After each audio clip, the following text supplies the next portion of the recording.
Welcome back to the Transplanting Podcast. My name is Bear, joined by the lovely Daphne. Thank you. I keep wanting to say I'm glad to be here, but it's our podcast. It's your yeah. I mess it up every time, I swear. Um, Real quick before we kind of dig in today, we just had something that we wanted to kind of put out there. There was the shooting that happened in Minneapolis 2 days ago, and we just wanted to put a little statement out there saying that our hearts are heavy today. We grieve for the lives lost and for everyone affected by yesterday's 2 days ago's tragedy. No words can capture the pain of the families, friends, and communities forced to endure this kind of violence. We want to be clear. Moments like this are about honoring the victims and supporting those who are hurting, not about weaponizing identities or turning grief into political attacks. Violence is never the fault of a whole community. Blaming transgender people or any group for the actions of one individual only deepens division and distracts from the healing that is needed. Let's stand together in compassion, mourn the lives lost, and commit ourselves to creating a world where tragedies like this never happen again. Amen. Yeah, thank you. So, that being said, we're just going to move on from that. Today, our special guest is one I've been excited for. I've been looking forward to this for a while, and I'm kind of going to let them introduce themselves. That being said, today we have Dr. Kristine Coons, who is, it says MN. What does MN stand for? Medical something? I don't know. You sent it to me. What did I send to you? You oh said, my God. I'm a MN internal medicine doctor. Oh, I am an internal medicine doctor. Oh, it's doctor. just a misspell. Okay, well, you're an internal you're an internal medicine doctor practicing internal medicine. You know what? I'm going to let you introduce yourself. Let's just go that way. Yeah. So I'm Dr. Kristine Coons. I'm an osteopathic physician. I am board certified in internal medicine. I practice as a hospitalist in my local area, and I do a lot of advocacy work across the country. I work within my healthcare system for the advancement of LGBTQIA individuals, especially the intersex population and community. And then I also work with a couple of universities and national organizations, and I've even talked to a couple of international organizations too.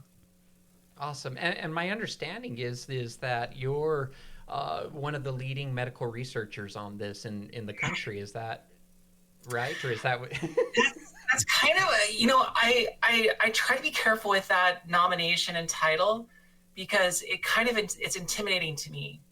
I come from rather humble backgrounds, but a lot of people do come to me with a lot of questions, and they have come to me and said that I'm one of the few people doing what I'm doing. And so as a consequence of that, I'm like, well, I will accept that tentatively, because I have to be careful with saying like, oh my gosh, let my ego get too big or my head get too big. Right. My wife would come along with a pen and pop that bubble really fast. Fair enough. Well, we have the humble doctor with us today. So humble. Self-acclaimed humility.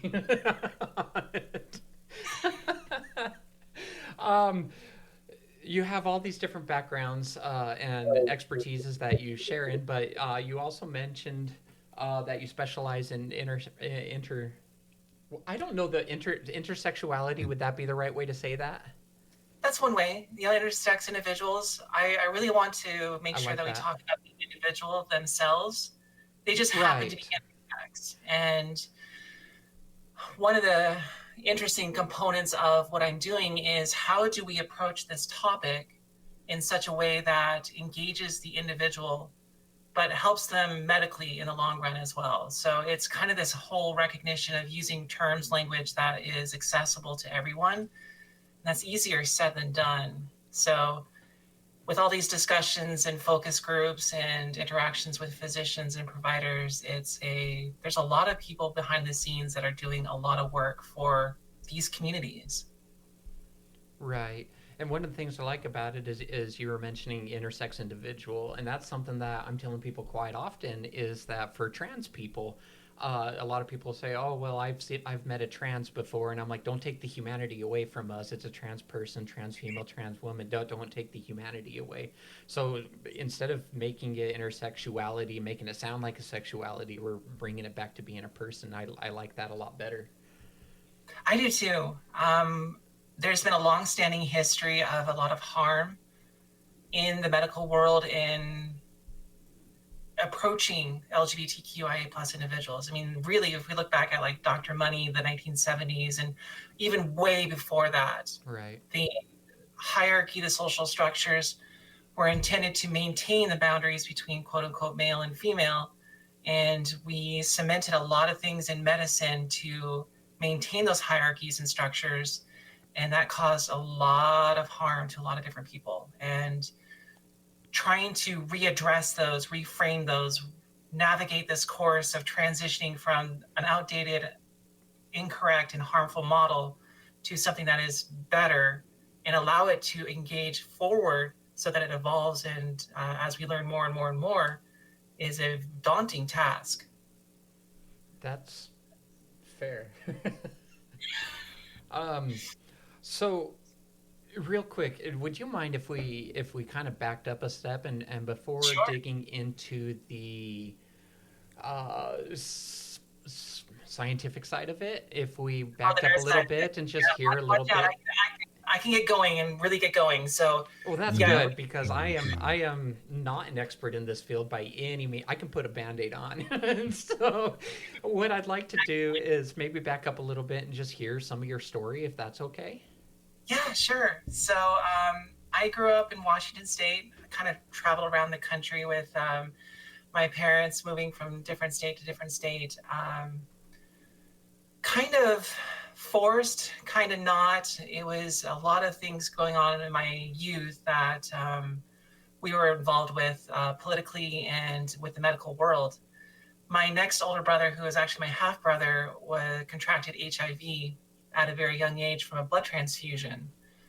My family is a family of bleeding disorder, hemophilia, and the hemophilia community was really significantly affected by the pandemic, the HIV pandemic, early in the 80s. And my brother contracted through a transfusion HIV after a tonsillectomy. And so our growing up period experience was centered around that. My brother was always constantly going back to the National Institute of Health to get studies done, to test medications, and everywhere in between. And eventually my parents decided to be more vocal about the situation that we were in, about the hardships, the debts that we were taking on, the ostracization of us and these communities that were affected at the time. And, during that era, it was like, no, this is God's disease to punish, all these individuals. And Yeah.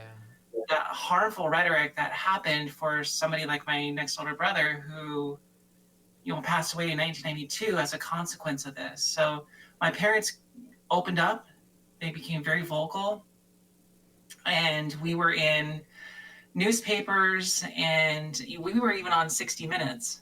Oh, wow. Yeah, there's actually an episode, you can see me actually playing the violin, not well.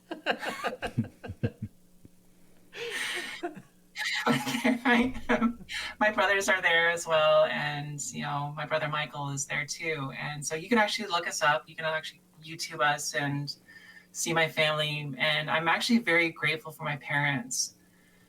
After my brother passed away, we didn't mourn very well. We didn't do a good job of processing everything that had just happened. Yeah.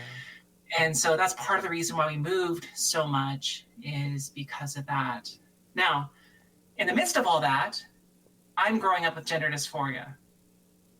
So at a very early age, I think my earliest recollections of gender dysphoria is about 7 or 8 years of age, if not sooner. I think it was probably about 6. And seeing all this stuff that was going on with my parents, I really tried hard to lay low, or at least pretend to lay low. I was caught cross-dressing a few times. Right. My parents, when I opened up to my parents years later, they're like, yeah, we kind of knew. Then There were They, signs.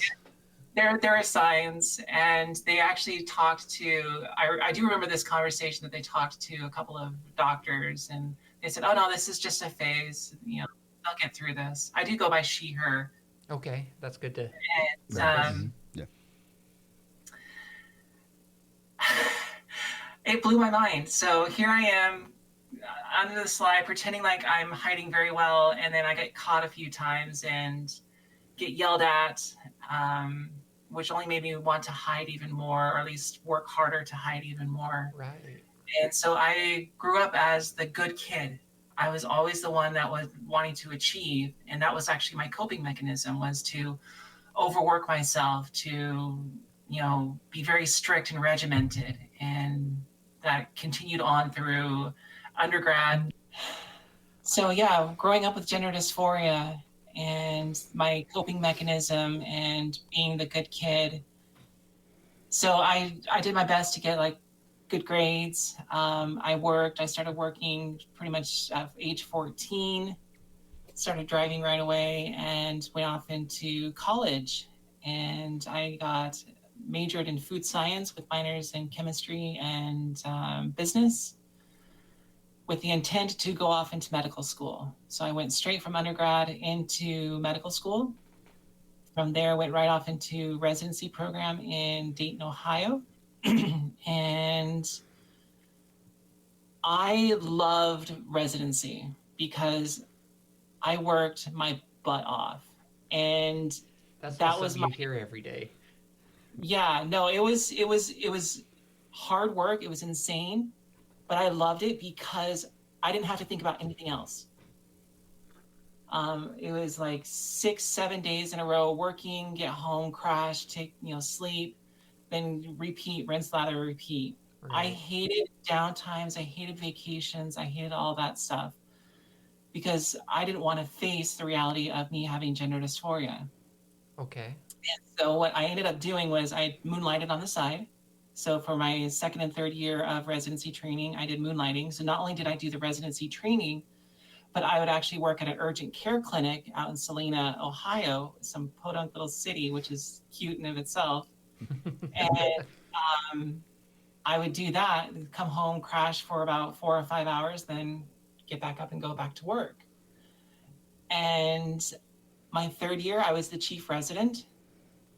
And the very first day that I get into that position, the program director comes up to me and says, Dr. Coons, we are working to combine the MD and the DO programs. We have to rewrite the entire residency program. Are you up to the task? And if you want to step out now, now's your chance. Wow. So I relished that on top of everything else, because not only did I have the responsibilities of being the chief resident and teaching all the residents, I was moonlighting on the side and then also doing the core rotations for my program. That is so Wow. much. That is a It was lot. insane, like I said. So at the end of 2014, March 2014, I started like planning for the future. Like, where were we moving? Where were we going after all is said and done? And then it hit me like all this structure that I built around myself to maintain my quote unquote sanity was going to disappear. What on earth was I going to do with my mind? And I sat down, and I was actually in the kitchen, and I'm like, I have to tell my wife, oh my gosh, I need help. I need help with this.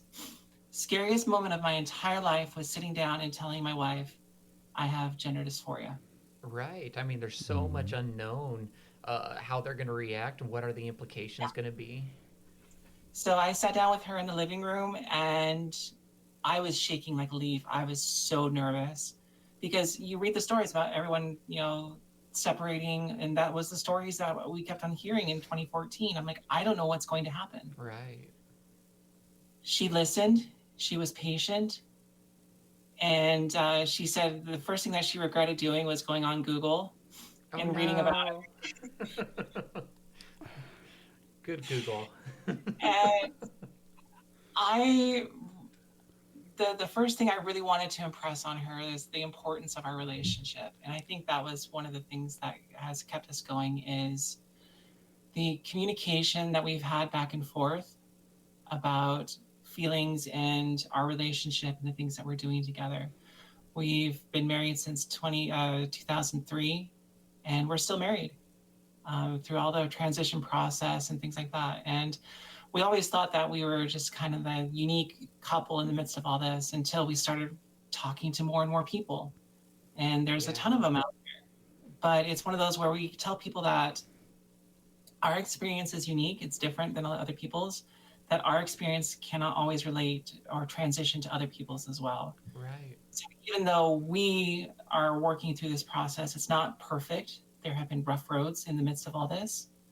But yeah, they're out camping right now, and they should be back sometime later today. Well, and I love this though because it offers hope, right? Not everybody ends up with that same experience where they get to stay together, but it offers hope that there may be a chance, and I think how you approach it may make a big difference with it. But I mean, maybe this offers hope for some people. Yeah, and she was able to open up about her bisexuality and communicate that with me and said, I actually get to dive into this part of myself that was repressed when I was growing up, and I'm allowed to now explore it and be. And it feels a lot more comforting from her perspective. And then from my perspective, I have never felt more free in my entire life. Right. So I decided after, I told my wife in 2014 that I was just going to take this whole entire process super slow. That I was going to navigate this process and just take it one step at a time. I wasn't going to push for anything drastic or straight away. But I did start on hormone therapy in late 2014. And the funny thing with hormones, it's kind of hard to hide the side effects. There's a yeah. there's a couple of funny experiences that I had at the hospital because I started wearing sports bras and compression shirts and stuff like that. And right. I'm doing rounds, and one of the nurses comes up to me and says, "Dr. Coons, you should get your hormones checked." And in my mind, I didn't say anything at the moment, but in my mind, I'm like, I do regularly. Regularly. There was another time I was working at the VA hospital, and a nurse comes up to me and kind of touches my back right at the bra line. Busted. And they didn't say anything, but it was kind of like coming over and pat your back sort of thing. Right. Like, hey, how's it going? And in the back of my mind, I'm like, yep, that's what that is. That's funny. Like I went through the airport. I had to go on a work trip, whatever. I think it was out to like Alabama or something like that, right? So I go into the airport in, I don't know, Idaho or something I don't know.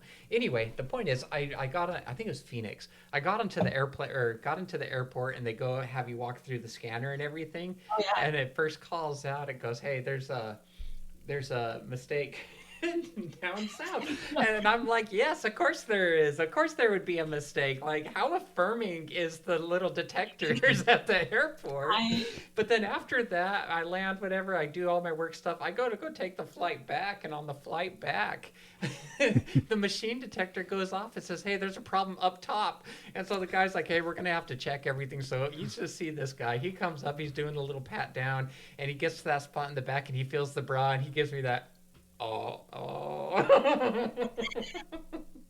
It happens so regularly. We were just on a flight and to Hawaii, and it's just kind of the same sort of stuff. Yeah. So because I took it slow, I think I also struggled emotionally with that. Yeah. The pandemic didn't help that much either, and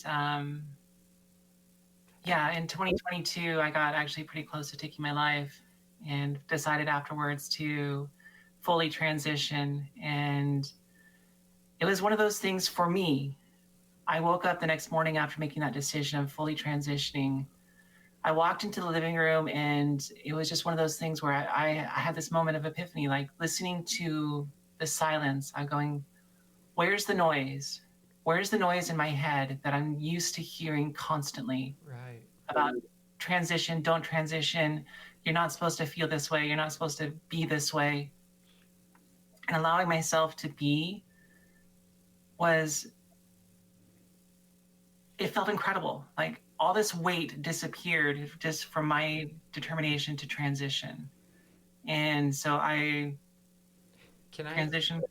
can I ask a question real quick? Sure. You said that you started hormones back in 2014, and 2014. those were going up. It sounds like there was no other any kind of transition all the way through 2022. 2022. Right. And so that's 8 years on hormones that nothing else changed except your body changing, right? But then you made a comment about fully transitioning. And can you explain what you mean by that? Because fully transitioning would mean different things for different people, right? That's a fair statement. I changed my name in June 2022. And then I got on the surgery list and bottom surgery and facial surgery afterwards. Woo. Yeah, that was actually last year. Well, So you're still gorgeous. I love it. oh, thank you. Thank you. Yeah. I actually had my follow-up appointment my 1 year just a couple weeks ago. And yeah, that was interesting. My first pelvic exam. That was not intimidating. Because I've done those to other people, and they're not very happy with what I did to them. So I wasn't particularly enthused with having it done to me. So Welcome to the club. So I'm sure that everyone was looking at like this. Everyone in the back of my mind that I've done a pelvic exam to, they're like, "Yeah, payback." Fair enough. That was deserved. Yeah. Well, let's go ahead and break it here, I think. Unless there's more about your story that you'd like to talk about. When just a little bit more. Yeah, no problem. When I was diving into a little bit more about myself, trying to this self-discovery, I really wanted to like start working in the genetic aspect of this, like human development, embryology, and this is going to segue into other topics and stuff like that as well. But Okay. I did a whole bunch of genome testing on myself and just really started to understand a little bit more about my makeup from different people. And when I started doing that, I realized that I wasn't just trying to explain myself. Right. If I was going to try and explain myself how I came to be, I needed to extrapolate that to everyone. And when I started looking at the literature that I had accessible to me at the time, it was not enough. What we use in our textbooks and a lot of different schools and even medical schools, it's not enough to describe everything that's going on in the world in terms of humans, their development and genetic makeup. And so I found out that I have Kalman syndrome. What's that? Oh, it's fun. For the people that didn't graduate from Harvard. So the Kalman syndrome is related to another one that's called congenital hypogonadotropic hypogonadism. That made it Try easier. saying that 10 times fast. And yes, you have to go through 4 years of medical school just to pronounce it. CHH for short. So I found out that in terms of my hormone levels, when I got tested before starting hormone therapy, they were super low. Right. I know that actually happens to a lot of different people, but I also found out that I have a decreased ability to smell. My bones develop weird and my nerves develop weird. And I found out that this gene mutation, this gene variation that I carry is called, it's on the gene FGFR1. We don't need to go into detail about what that is, but yeah, it basically helps explain a little bit about myself. And what that opened doors of is like, oh my gosh, I want to learn everything about this. Yeah. And this segued me into looking into the intersex community, understanding the intersex community, helping the intersex community, and by extension, the gender diverse community as well. I love that. So here I am. I love that because then there's a personal connection to it, and so it's more than just work, and it's more than just keeping yourself busy. It's also a labor of love because you connect to it. That's the thing I love about this is, yeah. And you'll probably, hear that intensity in my voice. I'm like, this is so cool. I am such a nerd with this and I love it. I got so many things running through my mind right now. Oh, I love it. I love it. Well, I'm kind of nerding out too because I kind of understand the medical terms. I did I got my MA, and I did try to go the medical route, and I too wanted to be a doctor of internal medicine, and I ended up taking a different route. So what you're saying kind of okay, yeah. There's like 6 words I don't understand, but I definitely have at least heard of some of what you're saying. And so, Sure. yeah. I heard the letter CHH. I've known that. CHH. Yeah. I can pronounce that. There's a couple of them medical terms that I just love saying. And phenoxybenzamine is just a fun one just to say, just because it's a medicine used to treat pheochromocytoma, which is extremely rare. Don't ever run into, ordering catecholamines and things like that.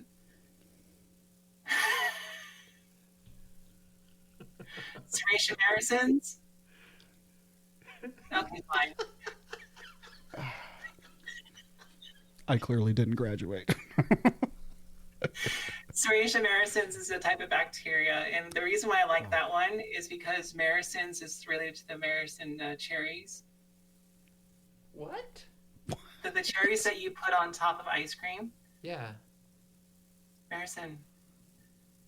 I thought they were maraschino. Maraschino? Oh, Is that not how you pronounce it?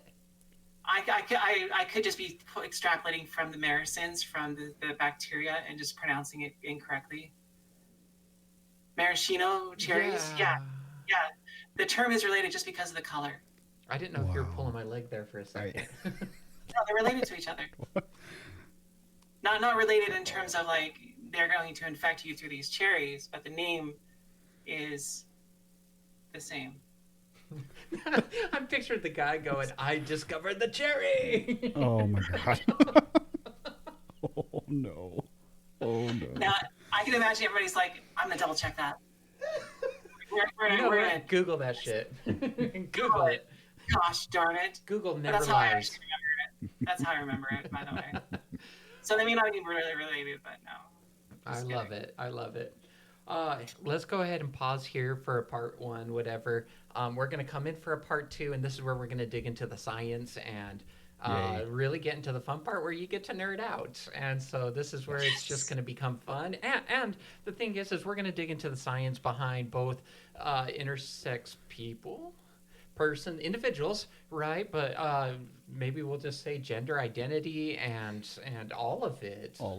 Yeah, and let's dig into it and see if science is crazy, or I don't know. We'll take it from there. We'll see how it goes. Anyway, check in for part 2. Check in for part 2. All right.